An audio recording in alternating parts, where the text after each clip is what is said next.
வடசென்னை வளர்ச்சி திட்டத்தின் கீழ் கொளத்தூர் தொகுதியில் முதலமைச்சருடைய தொகுதியில் தமிழ்நாடு மின் உற்பத்தி மற்றும் மின் பகிர்மான கழகத்தின் சார்பில் 110 கோடி மதிப்பீட்டில் நிறுவப்பட்டிருக்கக்கூடிய 230/33 கிலோ வோல்ட் வளிம காப்பு துணை மின் நிலையத்தை தற்பொழுது முதலமைச்சர் திறந்து வைத்திருக்கின்றார். இந்த துணை மின் நிலையம் என்பது உடனடியாக செயல்பாட்டிற்கு வர இருப்பதாக மின்துறை அதிகாரிகள் தெரிவித்திருக்கின்றார்கள்.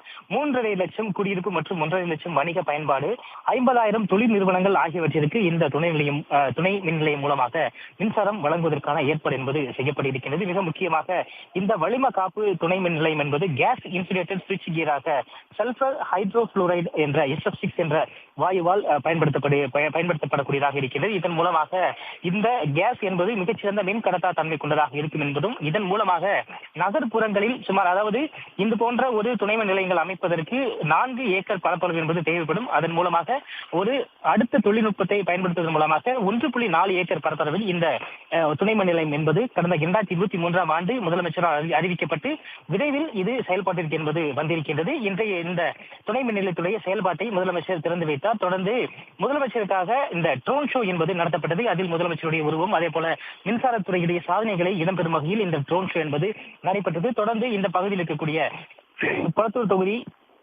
கணேஷ் நகர் பகுதியில் இருக்கக்கூடிய பிற்படுத்தப்பட்டோர் விடுதியில் வாட்டர் ATM திட்டத்தை முதலமைச்சர் தொடங்கி வைத்து அங்கிருக்கக்கூடிய மாணவர்களுடன் உரையாடினார். தொடர்ந்து அருகே இருக்கக்கூடிய நீரேற்று நிலையத்தை பார்வையிட்ட முதலமைச்சர் இந்த பகுதி கணேஷ் நகர் குடியிருப்பு பகுதியை சேர்ந்த குடியிருப்போர் நலச்சங்க நிர்வாகிகளுடன் மற்றும் பொதுமக்களுடன் கலந்துரையாடி அவர்களுடைய அன்பான வார்த்தைகளை கேட்டு இந்த நிகழ்ச்சியில் கலந்து கொண்டு அவர்கள் பல வாழ்த்துறைகளையும் பல திட்டங்களையும் செயல்பாடுகள் எப்படி மக்களுக்கு பயனுள்ளதாக இருந்தது என்பதையும் பகிர்ந்து கொண்டனர்.